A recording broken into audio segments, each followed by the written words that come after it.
Hello, আজকের ভিডিওটা আমি সন্ধ্যেবেলা থেকেই স্টার্ট করছি। আজকে সারাদিন আমি সেইভাবে কিছু করিনি। তো আজকে সন্ধ্যেবেলা এনার সাথে একটু অনেক দিন পর আমরা বেরোচ্ছি। সোদপুরে যাচ্ছি একটা দরকারেই। আমরা পৌঁছে গেছি অটো করে সোদপুরে। যেই কাজটার জন্য গেছিলাম সেই কাজটা আমাদের হচ্ছিল না। সো পরে হবে বলে আমরা একটু চলে যাই মিয়ামরে খেতে। তো ওখানে গিয়ে আমাদের খাবার আমি পেয়ে যাই। তারপর আমরা খেতে খেতে না আমরা দুজন মিলে অনেক ভিডিও বানাচ্ছিলাম।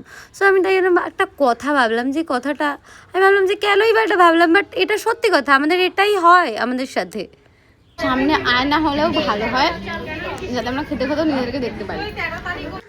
তো এইসব বকে ঢোকে নিয়ে আমরা চলে গেছিলাম আমাদের কাজ টাজ মিটিয়ে। ও একটু ফুল কিনলো, তারপর আমরা আবার গঙ্গার ঘাটে গিয়ে একটু ফুচকা খাচ্ছিলাম, কারণ আমার ওটা খেয়ে ঠিক মন ভরেনি। তো আমি ভাবলাম যে ঠিক আছে আর একটু ফুচকা খাওয়া যাক।